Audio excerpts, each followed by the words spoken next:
उत्तराखंड एक ऐसा खूबसूरत राज्य जो अपने कल्चर, हिमालय, चार धाम, पंचकेदार और खूबसूरत नदियां घाटियों के लिए पूरी दुनिया में प्रसिद्ध है। प्रकृति की तराशी गई वो भूमि जो एक बार यहाँ आता है उसे बार बार यहाँ आने का मन करता है। तो आज हम जाने वाले थे उत्तराखंड की एक ऐसी जगह में जो सदियों पुरानी अपने इतिहास में छुपी हुई गाथा गाता है। उत्तराखंड का एक ऐसा राजवंश जो रातों रात मंदिर बनाता था और मंदिर की बनावट ऐसी जो शताब्दियां बीत जाने पर भी मंदिर का स्ट्रक्चर जस का तस है। ठीक साल में 2 बार सूर्यदेव की किरणें सीधे गर्भगृह में रखी मूर्ति पर पड़ती हैं और कैसे पड़ती हैं इसकी बात हम वीडियो में आगे करेंगे।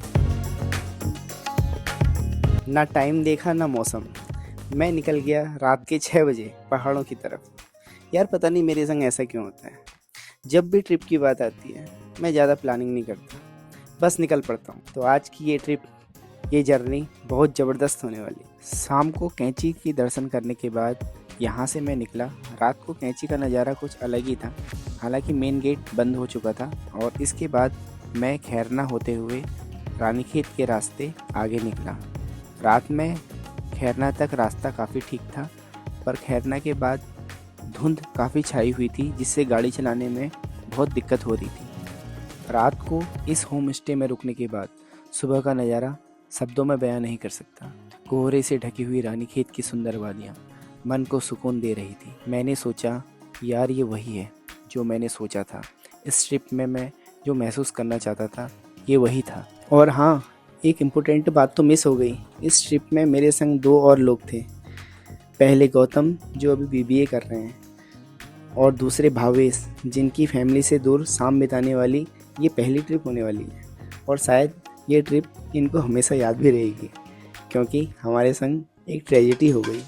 हालांकि हमारा प्लान रात को ये बना था कि हम कौसानी की तरफ जाएंगे। अनफॉर्चुनेटली बुलेट का पिछला टायर पंचर हो गया। टायर बिना एलाइविल वाला था तो टायर ट्यूबलेस भी नहीं था, इसलिए किसी भी वहाँ के लोकल मैकेनिक ने टायर को जोड़ने से मना कर दिया। शायद इसका टायर खोलने में ज़्यादा एफर्ट लगते हैं। 5-6 रानीखेत की लोकल की दुकान चेक करने के बाद बात बनी कि टायर कहीं और खोला जाएगा और पंचर कहीं और जुड़वाया जाएगा। पर इन सब के बीच टाइम ज़्यादा निकल गया, करीब दोपहर के 1 बज गए और आज ही हमें वापस भी जाना था। फिर हमने लौटने की तैयारी शुरू करी। मछखाली के रास्ते कटारमल होते हुए फिर अल्मोड़ा और वहाँ से फिर लास्ट में हल्द्वानी। और जैसे ही हम रानीखेत से अल्मोड़ा की साइड निकले तो नज़ारा सचमुच देखने लायक था। खैर जो भी हो, सारी प्रॉब्लम इग्नोर करते हुए हम निकल पड़े रानीखेत से मछखाली की ओर। और जैसे ही हम अल्मोड़ा की तरफ निकले तो सामने नज़ारा देखने लायक था। ऐसा लग रहा था कि मैं स्विट्ज़रलैंड या फिर कश्मीर पहुंच गया। ये सचमुच ही बहुत ही सुंदर जगह है। गोल्फ ग्राउंड, हरे भरे ग्राउंड है, पीछे गायें चर रही थी।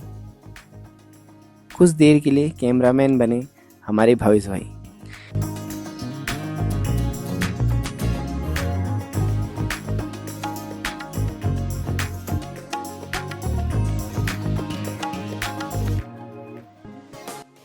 रानीखेत इतना खूबसूरत है कि यार यहाँ से जाने का मन नहीं कर रहा था, पर क्या करें, हमें अपनी ट्रिप पूरी करनी थी और यहाँ से निकलना ही था। यहाँ मैंने एक बिल्कुल ही नई चीज़ देखी जो शायद पहले कभी नहीं देखी थी। मकड़ियों का इतना सारा ग्रुप एक साथ, लगभग हजारों मकड़ियाँ, जैसे कोई हॉलीवुड का सीन चलता है ना, बिल्कुल वो। ऐसा लग रहा था कि कोई छोटा मोटा परिंदा इसमें आसानी से फंस जाएगा। फिर हम चल दिए आगे की तरफ। हर सीन मानो प्रकृति हमारे सामने कैनवास में एक नई खूबसूरत पेंटिंग बना के सामने रख दे रही हो।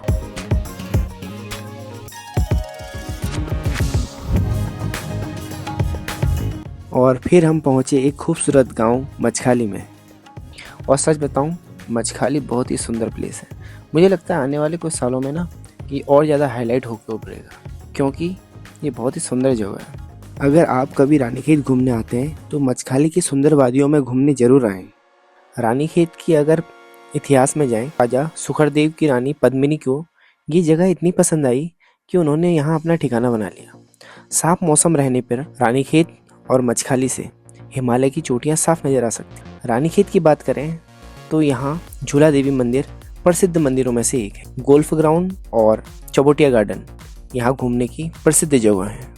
सड़क से मंदिर तक जाने के लिए एक सीढ़ीनुमा साफ रास्ता है जो करीब 100 मीटर का है। कटारमल सूर्य मंदिर का सबसे नज़दीकी रेलवे स्टेशन काठगोदाम है। क्योंकि हम रानीखेत से आए थे तो रानीखेत से होते हुए कटारमल करीब 130 किलोमीटर पड़ता है, और अगर आप काठगोदाम से अल्मोड़ा होते हुए आए हैं तो करीब 120 किलोमीटर की दूरी आपको तय करनी पड़ेगी।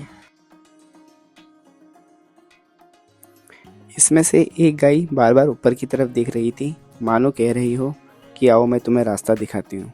और हुआ भी यही, एक गाय हमारे आगे आगे चलने लगी। अधेली सुनार गांव, ये गांव काफ़ी खूबसूरत है। यहाँ से काफ़ी सुंदर नज़ारा दिखता है। यहाँ के लोग आज भी बिल्कुल सादा जीवन जीते हैं। इस घास को तो आप जानते ही होंगे, ये है पहाड़ों का प्रसिद्ध बिच्छू घास, जिसे कुमाऊं की तरफ सिसोण या सिन कहा जाता है और गढ़वाल की तरफ कंडाली बोला जाता है। पहाड़ों में बिच्छू घास की सब्जी भी बनाई जाती है। मडवे की रोटी और सिसोण का साग का स्वाद बेजोड़ है। यहाँ का ब्यूटीफुल व्यू और फ्रेश एयर मान लीजिए आपका बोनस पॉइंट है। यहाँ आकर आपको ऐसा लगता है जैसे वक्त थम सा गया हो। आपको छोटी छोटी दुकानें दिख जाएंगी, पर यहाँ पर ढाबे या रेस्टोरेंट नहीं हैं। छोटी छोटी दुकानें हैं जिसमें आप मंदिर के लिए प्रसाद ले सकते हैं। यहाँ से ईस्ट ईस्ट साइड अल्मोड़ा है, और सच में यहाँ से सनराइज़ काफ़ी सुंदर होता है। शायद यही रीज़न है कि सूर्य मंदिर को इसी पहाड़ी पर बनाया गया हो।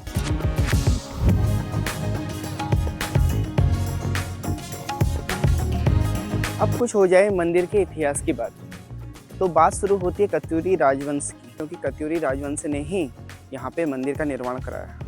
कत्यूरी राजाओं ने अपने शासनकाल में बहुत सारे मंदिर, नौले का मतलब जो पानी के स्रोत होते हैं, अपने शासनकाल में उन्होंने बहुत सारे मंदिर और नौलों का निर्माण किया। और आप जितने भी कत्यूरी राजाओं द्वारा बनाए गए मंदिरों को देखेंगे तो उनमें एक खास बात जरूर देखेंगे, उन सब मंदिरों के ऊपर एक छत्र जरूर रखा होता है। 7वीं से 11वीं शताब्दी के बीच पूरे गढ़वाल और कुमाऊं में कत्यूरी राजाओं का शासन था। कत्यूरी राजा ने राज्य का नाम कुरमांचल कहा। आगे चलकर इसी नाम से यहाँ कुमाऊं के नाम से जाना गया। पुरानी कथाओं के अनुसार एक कालनेमी नाम का राक्षस था जिसने ऋषियों को बहुत परेशान कर रखा था। तब ऋषियों ने कोसी नदी के तट पर भगवान सूर्यदेव की तपस्या की। प्रसन्न होकर सूर्यदेव ने अपने तेज से कालनेमी का वध किया। उसी तेज की एक किरण वटवृक्ष पर भी पड़ी। वटवृक्ष पर प्रकाश की किरण पड़ने से गांव वालों ने उससे सूर्यदेव की मूर्ति भी बनाई। बाद में कटारमल राजा ने मंदिर का निर्माण कराकर उस मूर्ति की स्थापना मंदिर में करवाई। इस मंदिर के निर्माण में इंटरलॉकिंग सिस्टम का यूज किया गया है, जो अधिकतर पुराने मंदिरों में किया जाता है। और इन पत्थरों के बीच में चूना या फिर सीमेंट नहीं है, क्योंकि उस टाइम पे सीमेंट का आविष्कार नहीं हुआ था। तो उस टाइम पे मांस की दाल यानी उड़द की दाल का पेस्ट बनाकर आपस में इसको चिपकाया जाता था। कटारमल सूर्य मंदिर बाहर से देखने में जितना सुंदर लगता है उससे कई ज़्यादा मजबूत इसका स्ट्रक्चर है, क्योंकि इतनी शताब्दियाँ बीत जाने के बाद भी ये जस के तस है। मैं जितने भी मंदिरों में जाता हूँ एकांत में कुछ देर अलग से बैठकर ध्यान जरूर करता हूँ, क्योंकि असली आनंद यही है। अधेली सुनार गांव जितना खूबसूरत बाहर से दिखता है उससे कई ज़्यादा खूबसूरत ये अंदर से भी है। अगर आप कभी अल्मोड़ा घूमने आते हैं तो अधेली सुनार में आकर कटारमल सूर्य मंदिर ज़रूर आएँ। बाकी मंदिर के स्ट्रक्चर की जितनी तारीफ़ की जाए उतनी कम है, क्योंकि स्ट्रक्चर देख के ऐसा महसूस होता है कि यार ये इसमें सच में बहुत ज़्यादा मेहनत की गई होगी, क्योंकि उस समय में सुविधाओं की कमी होने के बावजूद भी इतने पक्के और बेजोड़ मंदिर बने जो कि आज तक हमारी आस्था का केंद्र बने हुए हैं।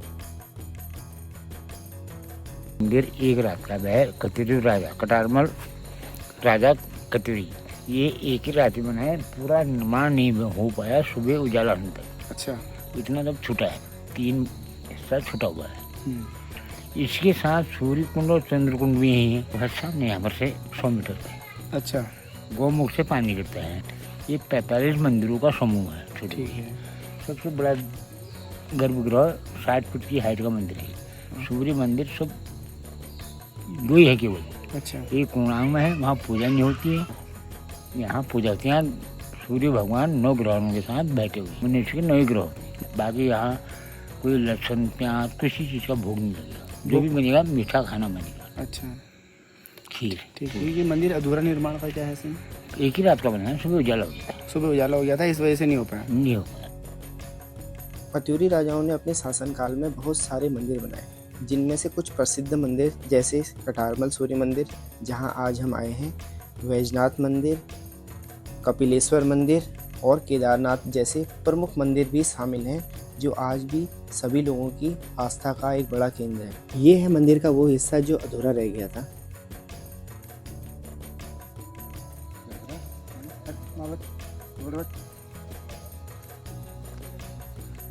मंदिर के निर्माण में कुछ ऐसे विशालकाय पत्थरों का इस्तेमाल किया गया है जिन्हें हाथ से उठाना संभव नहीं है, और ऐसा लगता है कि उस टाइम पर इन्हें कैसे लगाया गया हो, ये एक सोचने का विषय हो सकता है।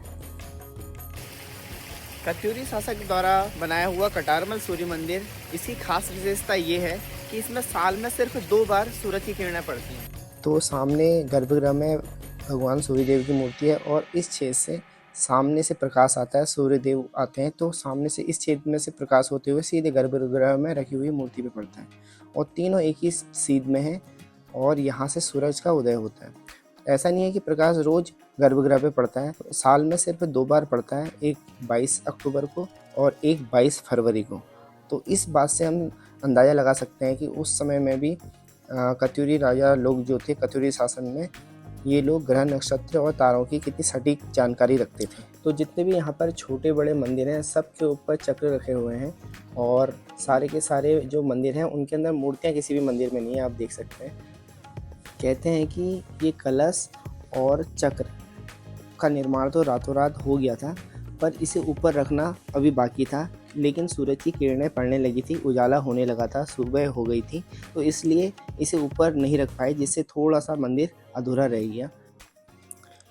तो ये थी हमारी आज की यात्रा कटारमल सूर्य मंदिर की। काफ़ी अच्छा दिन रहा, काफ़ी नई चीज़ें देखने को मिली और अपने इतिहास को जानने का मौका मिला। तो वापसी हमने की अल्मोड़ा के रास्ते। अल्मोड़ा से सनसेट काफ़ी अच्छा होता है। अल्मोड़ा से गर्म पानी वाले रास्ते में एक जगह पड़ती है क्वारब। तो इस बार जो 2025 की बरसातों में यहाँ पर रोड बिल्कुल ब्लॉक हो गई थी। तो अभी महीना है सितंबर का, तो रोड कुछ खुल गई थी, पर अभी भी यहाँ पे कार्य चल ही रहा था। उत्तराखंड में जितनी खूबसूरत यहाँ के पहाड़ हैं, नदियाँ, झरने हैं, उससे कई गुना रहस्यमयी यहाँ का इतिहास रहा है, जिसे हमें जानने की ज़रूरत है, एक्सप्लोर करने की ज़रूरत है और महसूस करने की भी ज़रूरत है। तो जुड़े रहिए हमारे संग आने वाली वीडियोज़ में। तब तक के लिए अपना ध्यान दीजिए। Thank you.